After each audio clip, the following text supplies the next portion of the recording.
Good morning to all of you. So in the last class we have completed a topic that is health infrastructure, in which we have studied the health infrastructure is made up of three tier system, that is primary healthcare, secondary healthcare or tertiary healthcare. And we have also started a topic that is state of health after independence, in which we have studied the public sector health infrastructure or the private sector health infrastructure, as well as we have also started a topic that is indicators of health status, in which we have studied there are different or the following indicators, that is fall in death rate, decline in infant mortality rate, rise in life expectancy, control of the communicable diseases, in which we have studied smallpox, malaria, leprosy, tuberculosis, AIDS, etc. Okay, so measures have also been undertaken to control disease like cholera, liver infection, polio, rabies and whooping cough. ठीक है, बहुत सारे ऐसे measures भी लिए गए कि ये सारी डिजीज़ को भी कंट्रोल करने के लिए, लाइक कॉलरा को कंट्रोल करने के लिए, जो भी लीवर इन्फेक्शंस हो रहे हैं, पोलियो हो रहा है, रेबीज़ हो रहा है और वूपिंग कफ जिसको बहुत ज़्यादा कफ की प्रॉब्लम हो जाती है, तो इन सब को भी कंट्रोल करने के लिए बहुत सारे different measures have already taken by the public and the private health infrastructure. So it is the indicators of the health in India in comparison with the other countries. ठीक है, अदर कंट्री के comparison में जो health है India का, उसके indicators क्या है उसको हम लोग कंपेयर करेंगे. 14-15 का ये डेटा है.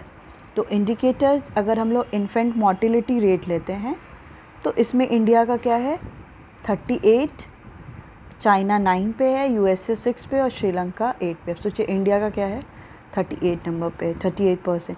नेक्स्ट है परसेंट नॉट, 1000 में कितने हैं 38 हैं. वही चाइना में क्या है 1000 में 9 इन्फेंट मोर्टिलिटी रेट है, इन्फेंट की डेथ होती है.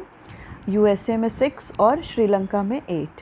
वही हम लोग अंडर 5 मोर्टिलिटी रेट, मतलब जो लिव बर्थ है उनमें क्या है इंडिया की 48 है 1000 में, China 11, USA 7 and Sri Lanka 10. USA और श्रीलंका की बेटर कंडीशन है.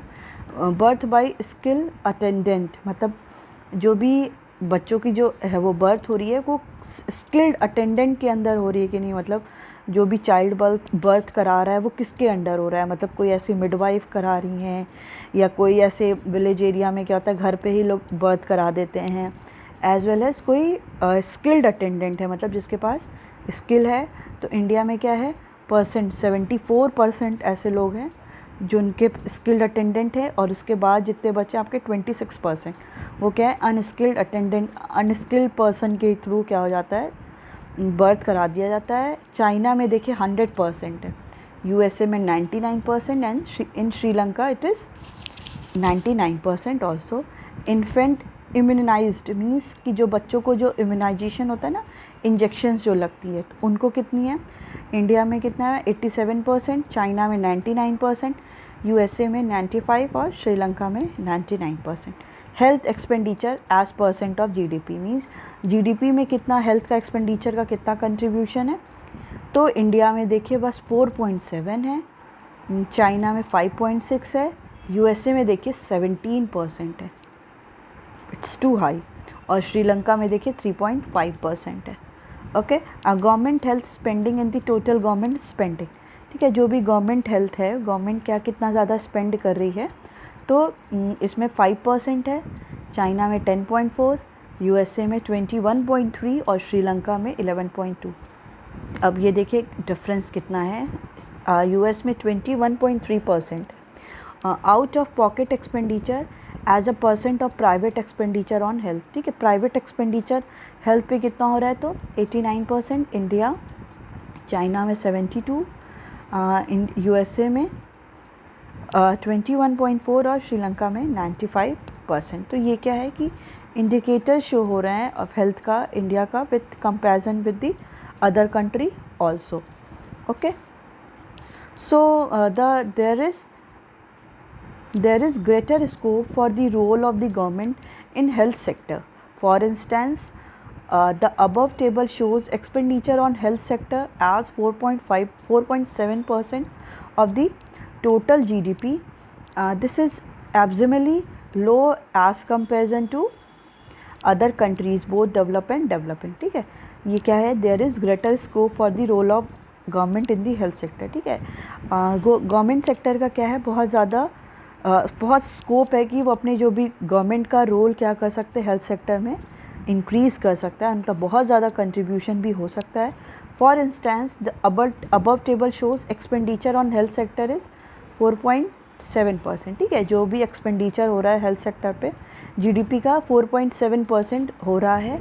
This is absolutely low. ये क्या है, बहुत ही लो है as comparison to other country.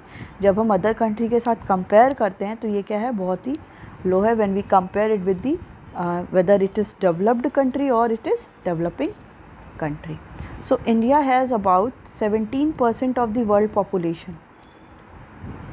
मतलब India has about 17% of the world population. ठीक है, वर्ल्ड पॉपुलेशन का 17% इंडिया की पॉपुलेशन है, but it bears a frightening 20% of the global burden of disease. But frightening मतलब जो इंडिया का क्या है, वो लोग इंडिया में क्या 20% लोग ग्लोबल बर्डन डिजीज़ को फेस कर रहे हैं. Now the next question is what is GBD, means global burden disease.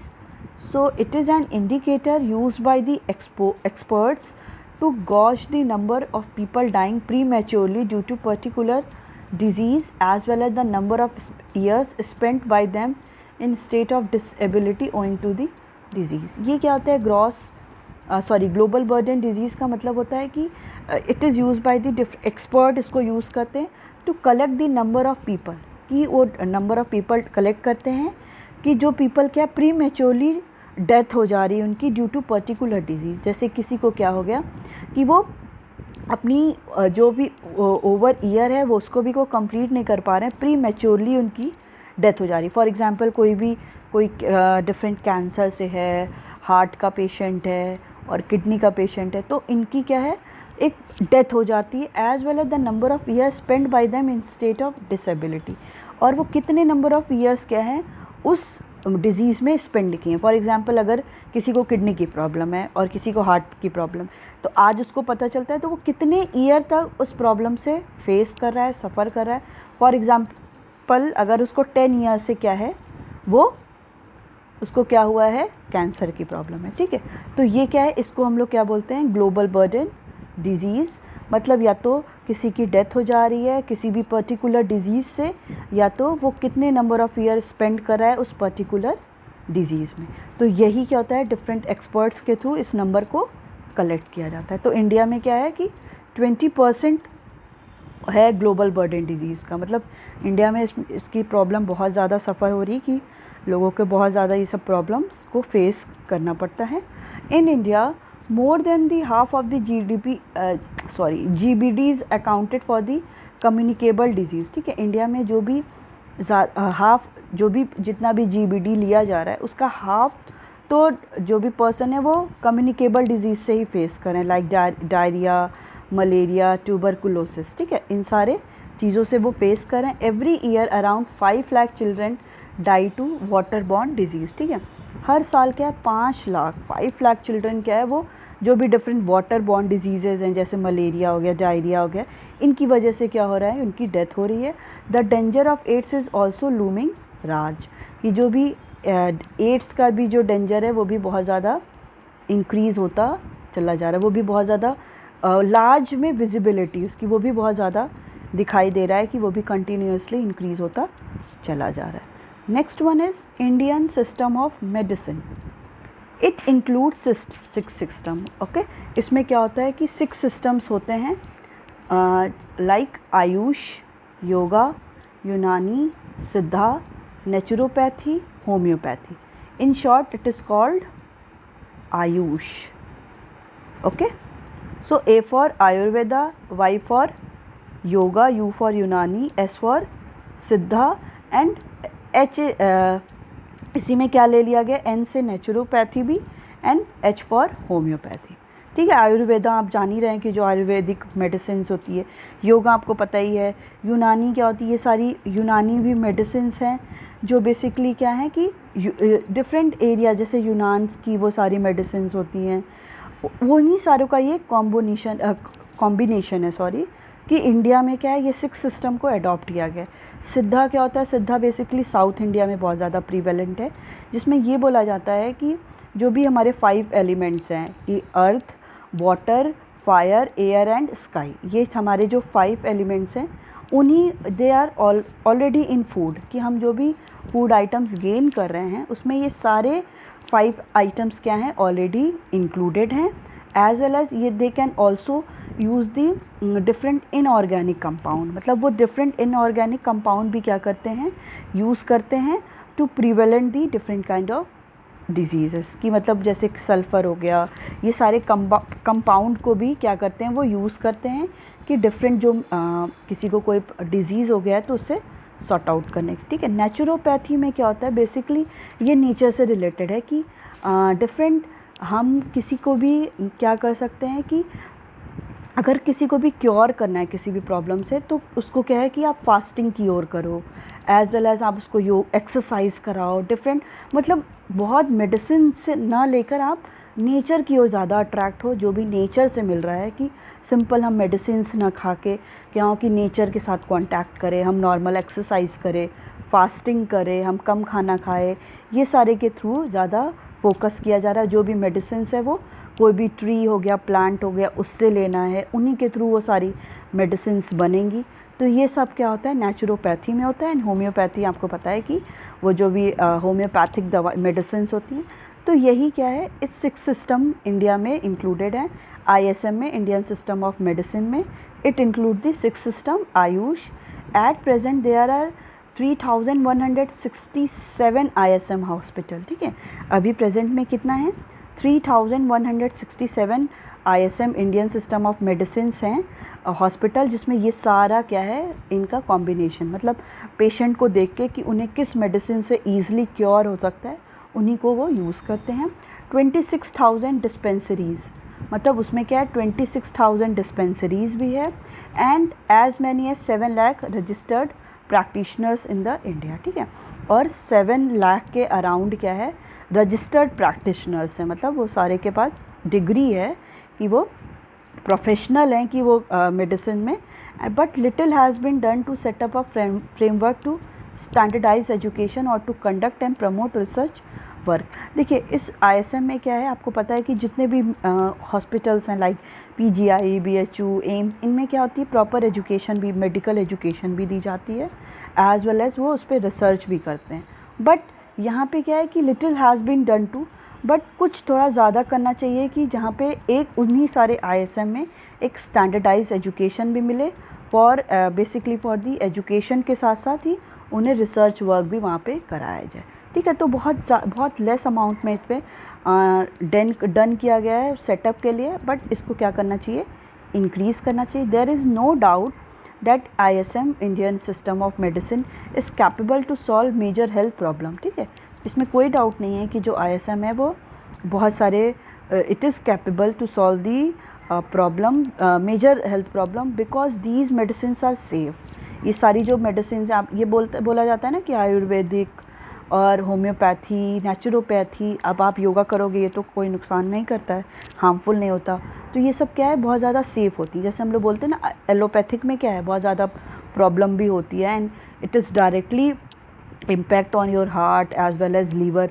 But ये सारे जो हैं जो आयुष में हैं, ये सारे क्या हैं, बहुत ज़्यादा सेफ़ भी हैं, इफ़ेक्टिव भी हैं और इनएक्सपेंसिव है। जैसे एलोपैथिक क्या होती है, ये सारी मेडिसिन बहुत एक्सपेंसिव होती हैं, तो ये सारी जो ISM में जो भी है इंडियन सिस्टम ऑफ मेडिसिन में आयुष, वो क्या है, सेफ़, इफ़ेक्टिव एंड इनएक्सपेंसिव है। इस बोर्ड एग्ज़ाम में ये क्वेश्चन भी आया था, what is the full form of Ayush, और उसका पूरा एक्सप्लेनेशन भी करना था। ठीक है, तो ये आप लोग देख लीजिएगा। We only need to understand and promote this system. अब हमें क्या करना है, गवर्नमेंट को क्या करना है कि इस जो सिस्टम है इसको क्या करना है, अंडरस्टैंड करना, इसको प्रमोट करना, ज़्यादा से ज़्यादा इन सारे सिस्टम को, इन सारी मेडिसिन को प्रमोट करना इन प्लेस ऑफ एलोपैथी। ठीक है, क्योंकि ये सारी क्या हैं, ये ज़्यादा इफ़ेक्टिव भी हैं और सेफ़ भी हैं, इनका हम लोग कोई साइड इफ़ेक्ट नहीं देखते।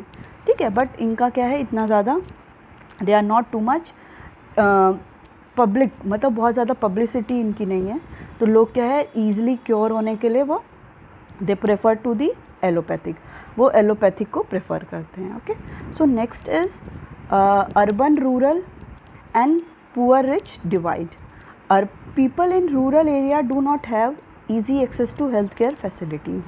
In other words, health infrastructure is not well developed in the rural areas. ठीक है, people जो भी हैं रूरल एरिया में उनके पास they do not have easy access to the health care facilities, वो ईजिली हेल्थ केयर फैसिलिटीज़ को रीच आउट नहीं कर सकते. In other word, health infrastructure is not well developed in rural area. Rural areas में क्या है, ये जो इंफ्रास्ट्रक्चर है वो प्रॉपरली वेल डेवलप्ड नहीं है, मतलब वहाँ पे हेल्थ इंफ्रास्ट्रक्चर पे बहुत ज़्यादा कंसंट्रेशन नहीं किया गया है.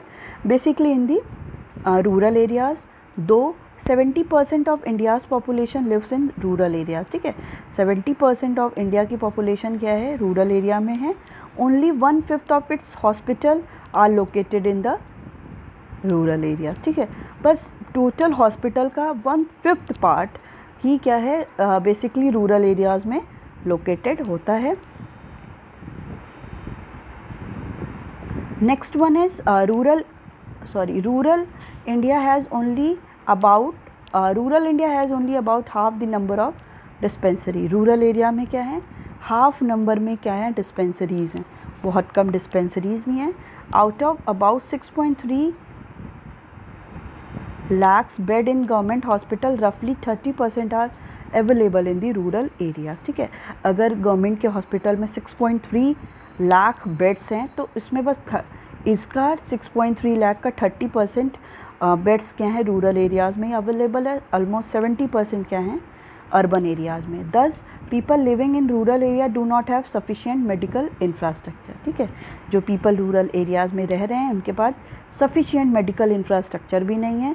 This has led to differences in the health status of the people. ये क्या है, ये बहुत ज़्यादा डिफरेंस क्रिएट कर दे रहा है लोगों के हेल्थ स्टेटस में. Basically the people who are living in the rural areas and the urban areas. Okay, as far as hospital are concerned, there are only 0.36 hospital for every 1 lakh people in rural area. ये सोचिए, हर मतलब 1 lakh people पे क्या है 0.36 hospitals ही available है. While urban area 3.6 hospital are same number of. अब अगर रूरल एरिया में 0.36 है फॉर 1 लाख पीपल, ठीक, और अर्बन एरिया में क्या है 3.6 हॉस्पिटल हैं फॉर दी 1 लाख पीपल. ठीक है, ये डिफरेंस देखिए कि रूरल एरिया और अर्बन एरिया किसी एक सेम कंट्री में ये कितनी ज़्यादा डिस्क्रिपेंसीज फाइंड आउट हो रही हैं. Okay, the PHCs means primary health care located in the rural area do not even offer x-rays और ब्लड टेस्टिंग फैसिलिटीज़. ठीक है, जो PHCs होती हैं प्राइमरी हेल्थ सेंटर्स, उनमें क्या है कि they do not have the x-ray. उनके पास एक्सरे के लिए भी प्रॉपर मशीन है कि वहाँ पे एक्सरे हो सके, इवन ब्लड टेस्ट हो जाए. वो लोग क्या करते हैं, डायरेक्टली रेफ़र कर देते हैं कि आप लोग किसी सिटी में जाके ब्लड टेस्ट कराओ या एक्सरे कराओ, which for a city dwellers constitute basic health care. ठीक है, कोई भी सिटी ड्वेलर्स में, मतलब सिटी ड्वेलर मीन जिसके घर सिटी में हैं, house, constitute basic health care. वहाँ पे क्या है, कोई भी प्रॉपर सिटी में सारी फैसिलिटीज़ होती हैं, बट अगर वही रूरल एरिया में क्या है कि वो सारी फैसिलिटीज़ नहीं होती. State like Bihar, Madhya Pradesh, Rajasthan and Uttar Pradesh are relatively lagging behind in health care facilities. ठीक है, जो स्टेट्स हैं लाइक बिहार, मध्य प्रदेश, राजस्थान, उत्तर प्रदेश, वो सब क्या हैं हेल्थ केयर फैसिलिटीज़ में बहुत ज़्यादा पीछे हो रखे हैं. मतलब इन सारे स्टेट्स में ये प्रॉपर हेल्थ फैसिलिटीज़ भी अवेलेबल नहीं हैं. Okay, now the next one is villagers have no access to any specialised medical care. ठीक है, जो विलेजर्स हैं उनके पास कोई भी प्रॉपर हेल्थ केयर फैसिलिटीज़ भी नहीं है. लाइक पेडियाट्रिक्स जो होते हैं बच्चों के डॉक्टर्स, गायनकोलॉजी जो फीमेल के डॉक्टर होते हैं, एनेस्थीसिया नहीं है, as well as obstetrics means जो मिडवाइफ होती है, मतलब जो चाइल्ड बर्थ कराती हैं. तो विलेज एरिया में ये सारी फैसिलिटीज़ भी नहीं होती. कोई प्रॉपर पेडियाट्रिक्स जो बच्चों को देख सके, गायनकोलॉजिस्ट हो, कोई एनेस्थीसिया, ये सारी प्रॉब्लम से रिलेटेड विलेज में कोई भी एक्सेस नहीं होता है. Even though 380 recognized medical college produce about 44,000 medical graduate every year. सोचिए कि 380 जो रिकॉग्नाइज्ड कॉलेज है, मीन रजिस्टर्ड कॉलेज है, एवरी ईयर 44,000 मेडिकल ग्रेजुएट को दे रहा है, ठीक है. तब भी the shortage of doctor in rural area persist. Still क्या है, रूरल एरियाज़ में डॉक्टर की शॉर्टेज है. सोच लीजिए, मतलब 380 मेडिकल कॉलेज और एवरी ईयर 44,000 ग्रेजुएट जो भी हैं मेडिकल ग्रेजुएट प्रोड्यूस हो रहे हैं, तो भी ये there is lackness in the rural areas. There is biggest problem for the India. while 1/5 of these doctors graduate every leave the country for the better monetary prospects. ठीक है, और जिसमें से इतने डॉक्टर जो ग्रेजुएट हो रहे हैं उनमें से 1/5 डॉक्टर हैं वो क्या है, अपनी कंट्री को लीव कर देते हैं. मतलब अगर यहाँ से वो लोग MBBS कर लिए तो फॉरेन कंट्री में जाके वो आगे की एजुकेशन को परसू करते हैं. मीन्स कि अगर उनको MD MS करना है तो वो ये यहाँ पे इंडिया को छोड़ के वो किसी और कंट्री में एग्ज़ाम देते हैं. वहाँ पे अगर उनका निकल जाता है तो वो वहाँ जाके कंटिन्यू करते हैं फॉर दी मॉनेटरी प्रॉस्पेक्ट. मतलब वहाँ पे उनको जो भी इनकम होगी वो क्या होगी, इंडिया के कंपैरेटिवली ज़्यादा होगी. Many other opts for the private hospital. और बहुत सारे ऐसे हैं जो प्राइवेट हॉस्पिटल को ऑप्ट कर लेते हैं, which are mostly located in the urban areas. जो बेसिकली क्या है, अर्बन एरियाज़ में ही लोकेटेड होता है. तो कोई भी इतना ज़्यादा इंटरेस्टेड नहीं होता है कि वो रूरल एरियाज़ में जाके वो अपने क्लिनिक को वहाँ पे जाके वो सेटअप करे. ठीक है. The poorest 20% of the Indian living in both rural and urban and rural area spend 12% of their income on health care, while the rich spend only 2%. सोचिए, ये डिफरेंस देखिए कि जो पुअरेस्ट हैं 20% ऑफ इंडियन, जो भी 20% इंडियन हैं, वो जो अर्बन एरिया और रूरल एरिया में रह रहे हैं, वो अपनी इनकम का 12% स्पेंड करते हैं किस पे, हेल्थ केयर पे. और जो रिच पीपल है वो 2%. अब ये डिफरेंस क्यों हो रहा है 10% का? वो क्यों हो रहा है? क्योंकि प्रॉपर एनवायरनमेंट की वजह से, प्रॉपर फूड आइटम्स की वजह से. अब उनके पास जो भी रिच पीपल है उनके खाने क्या है वो भी डिफरेंट होता है. अब जो उनकी जो वाटर एंड बॉर्ड डिजीज़ है वो भी नहीं फेस करते हैं. डिफरेंट काइंड ऑफ ऐसे जो फैक्टर्स हैं जिनकी वजह से ये डिफरेंस क्या है, बहुत ज़्यादा हो रहा है. कि उन्हें प्रॉपर फैसिलिटीज़ मिलती है और जहाँ वो रह रहे हैं वहाँ पे बहुत ज़्यादा सैनिटेशन होता है. तो ये सब क्या है, ये सारी तो प्रॉब्लम क्रिएट करती है. अगर सैनिटेशन नहीं हो रहा है, वाटर की बहुत ज़्यादा प्रॉब्लम है, तो इनकी वजह से कोई ना कोई डिज़ीज़ होती है. अब रिच पीपल के यहाँ ये सारी प्रॉब्लम है नहीं. उनके जो फूड आइटम्स होते हैं, जो वो खाना को जो फूड आइटम्स खा रहे हैं, खाना खा रहे हैं, तो वो भी क्या है, बेस्ट क्वालिटी का होता है. अब कोई भी नॉर्मल रूरल पीपल है, उसको जो भी मिलता है वो ऐसे ही खा लेता है. तो ये सब क्या है, डिफरेंस हो रहा है. Next one is many poor people have to sell their land और even pledge their children to afford treatment. ठीक है, बहुत सारे ऐसे पुअर पीपल हैं कि उन्हें अपने लैंड और अलग ही क्या करते हैं, अपना जो भी उनके पास असेट है वो भी उसको क्या कर देते हैं, वो मॉर्गेज कर देते हैं या उसको सोल्ड आउट कर देते हैं टू अफोर्ड द ट्रीटमेंट. कि अब इतना तो उनके पास मनी है नहीं, वो क्या करते हैं, अपने ही लैंड को वो सोल्ड आउट करते हैं. Since government run hospital do not provide sufficient facilities. ठीक है, जो भी गवर्नमेंट के थ्रू हॉस्पिटल्स रन हो रहे हैं वो proper facilities, sufficient facilities provide नहीं कर रहे हैं. The poor are driven to private hospital. ठीक है, अब क्या है, अब जब प्रॉपर फैसिलिटीज़ वो प्रोवाइड नहीं कर रहा है तो कोई पुअर किधर जाएगा, प्राइवेट हॉस्पिटल में जाएगा. Private hospital which make them indebted for ever. अब क्या है कि इतना ज़्यादा वो लोन में ज़्यादा हो अब प्राइवेट हॉस्पिटल का एक्सपेंडिचर है क्या है, वो बहुत ज़्यादा होगा. तो every individual is not able to afford all those cost. ठीक है, हर एक इंडिविजुअल कंट्री का इतना ज़्यादा अफोर्ड नहीं कर सकता है कि वो सारे कॉस्ट को बेयर कर सके. तो वो क्या है, पीपल क्या है, इंडेप्टेड हो जाते हैं, मतलब बहुत ज़्यादा डेट ट्रैप में फंसते जाते हैं. Easily they opt to die. उनके लिए ईज़ली क्या हो जाता है कि वो अगर मेडिसिन, वो अगर लैंड भी दे दिए, उसके बाद अगर वो गवर्नमेंट हॉस्पिटल में जाएंगे तो वहाँ प्रॉपर फैसिलिटीज़ नहीं होगी. प्राइवेट में जाएंगे तो इतना ज़्यादा कॉस्ट हो जाएगा कि वो बेयर नहीं कर सकते. तो उनके लिए ईज़िली यही हो जाता है कि डे बाय डे कोई किसी की भी मेडिसिन प्रॉपर हेल्थ क्या बिगड़ती जाएगी और अल्टीमेटली उसकी डेथ हो जाती है. Okay, Next one is women's health. Okay, women constitute about half of the total population in India. ठीक है, women क्या हैं, total population की half women हैं. They suffer many disadvantages as comparison to men in status of education, participation in economic activities and health care. ठीक है, जो women होती हैं वो बहुत ज़्यादा disadvantage को suffer करती हैं as comparison to men के comparatively in the area of education में, इकोनॉमिक एक्टिविटीज़ में, मतलब वो जो भी कोई इकोनॉमिक एक्टिविटीज़ से वो अर्न कर सकती हैं वो भी उनके पेरेंट्स से या घर से उनको अलाउ नहीं हो सकता है कि वो इकोनॉमिक एक्टिविटीज़ करे. And health care also, because अगर कोई घर में एक मेल मेंबर बहुत ज़्यादा उसकी तबीयत ख़राब हो जाती है तो उस पर ज़्यादा फोकस किया जाता है एज़ कम्पेरिजन टू वेमेन. तो यही हो रहा है कि बहुत जो वेमेन है वो बहुत ज़्यादा डिसएडवांटेजेस को फेस करती हैं, सफ़र करती हैं एज़ कम्पेरिजन टू मेन. तो the deterioration in the child sex ratio in the country from 9 to 7 in 2001 to 914 in 2011 points to the growing incidence of female foeticides. Close to 3 lakh girls aged below 15 years are not only married but have already born children at least one.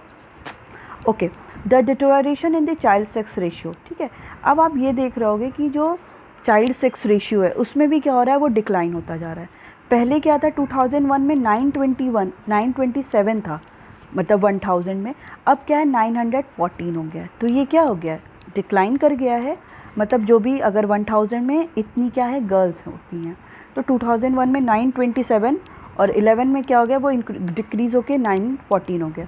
Points to the growing incidence of female foeticides. मतलब क्या होता है कि जो female होती है ना, basically rural या अर्बन एरियाज़ में क्या होता है, लोग चेक करा लेते हैं कि क्या है, मतलब फोर्टिसाइड क्या है, इट इज़ गर्ल और female.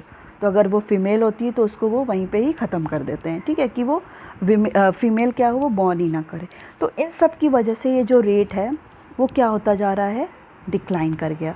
Okay, close to 3 lakh girls aged below 15 years. मतलब ऑलमोस्ट 3 लाख गर्ल्स ऐसी हैं जो 15 ईयर्स से कम है, उनकी क्या हो गई है, शादी हो गई है.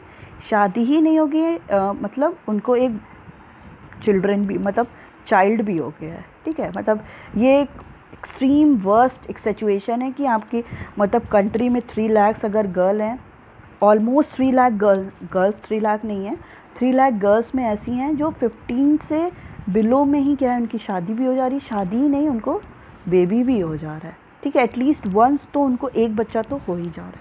ठीक है, next is more than 50% of married women in the age group of 15 to 49 years have anaemia and nutritional anaemia cause by the iron deficiency. Okay, और जो भी 50% मैरिड वुमेन है उनको क्या होता है, 15 से 49 के बीच में उनकी एज के, उनको क्या हो जाता है, एनीमिया की प्रॉब्लम होती है. मतलब जो ब्लड की प्रॉब्लम हो जाती है वो लैकनेस हो जाती है, और न्यूट्रिशनल की भी प्रॉब्लम हो जाती है, आयरन, क्योंकि उनके आयरन में डेफिशिएंसी, आयरन बहुत ज़्यादा डिक्रीज़ करता जाता है, which has contributed to 19% of the maternal death. जिसमें ये आयरन डेफिशिएंसी 19%, अगर फीमेल की डेथ हो रही है तो 19% कंट्रीब्यूशन किसका है, आयरन डेफिशिएंसी का, क्योंकि उन्हें प्रॉपरली आयरन भी नहीं मिल रहा है. Abortion are also a major cause of maternal morbidity and mortality in India. ठीक है, अब लोगों का एबॉर्शन भी कराने की वजह से बहुत ज़्यादा, हर एक टाइम ये बहुत ज़्यादा वर्थफुल नहीं हो पाता है कि वो विमेन बच जाए एबॉर्शन के बाद. तो बहुत ज़्यादा कॉजेज़ ये भी हो जाता है कि विमेन की डेथ भी हो जाती है जब वो एबॉर्शन कराती हैं. तो health is a vital public good. ठीक है, हमें पता है कि हेल्थ क्या है, वाइटल पब्लिक गुड है एंड बेसिक ह्यूमन राइट, और हर एक इंडिविजुअल की राइट है. ऐसा नहीं है कि मैन है एज वेल एज मेल है तो उन्हीं को राइट है कि उनकी जो हेल्थ है वो प्रॉपर होगी. All citizen can get better health facilities if public health services are decentralised. ठीक है, ऑल सिटीजन, जो सारी कंट्री के सिटीजन हैं वो प्रॉपर हेल्थ फैसिलिटीज़ ले लेंगी पब्लिक सेक्टर में. जो ये हेल्थ सर्विस है जब ये डिसेंट्रलाइज्ड हो गया, सेंट्रलाइज मीन्स एक ही को वो सारी जो टोटल दे दिया गया है, अब इसको क्या करना है, हमें डिसेंट्रलाइज करना है. मतलब हर एक एरिया से सबको, रूरल से अर्बन से लेके एक जो पर्टिकुलर हैंड में ये सारी दे दिया गया हेल्थ, उसको हमको डिसेंट्रलाइज करना है कि एक पर्टिकुलर उस पूरे को कंट्रोल नहीं करेगा, ठीक है। तो अगर पब्लिक हेल्थ सर्विस क्या हो जाए, वो डिसेंट्रलाइज्ड हो जाए। So it is therefore critical to create awareness on health and hygiene, ठीक है। तो ये क्या है, बहुत डिफ़िकल्ट है कि हम अवेयर क्रिएट कर ले पीपल को ऑन हेल्थ एंड हाइजीन पे, एंड प्रोवाइड एफिशिएंट सिस्टम, और उनको एफिशिएंट सिस्टम प्रोवाइड करे। The role of telecom and IT sector can not be neglected in this process. और इसमें जो भी टेलीकॉम और आईटी सेक्टर है, मीन्स मीडिया के थ्रू, इनको भी हम नेग्लेक्ट नहीं कर सकते in this process. The effectiveness of health care programme also rest on the primary health care, ठीक है। जो इफ़ेक्टिवनेस है हेल्थ केयर प्रोग्राम का, वो भी क्या है, प्राइमरी हेल्थ केयर पे बहुत ज़्यादा फोकस्ड होना चाहिए। The ultimate goal should be help people move toward a better quality of life. एक अल्टीमेट गोल किसी का ये होना चाहिए कि पीपल को क्या है, एक बेटर क्वालिटी उनको लाइफ की प्रोवाइड करे, ठीक है। हर एक इंडिविजुअल क्या हो, कंट्री में हेल्दी और वेल्दी हो, अगर ये प्रॉपर हेल्थ इंफ्रास्ट्रक्चर होगा। In order to provide basic health care to all, accessibility and affordability need to be integrated, ठीक है। अगर proper health care facilities provide करना है फॉर ऑल, तो एसेसिबिलिटी होना चाहिए, मतलब हर एक पर्सन एक्सेस कर सके, और हर एक पर्सन क्या हो, वेदर दे आर रूरल और urban, whether they are low income group, medium income group और द हाई इनकम ग्रुप।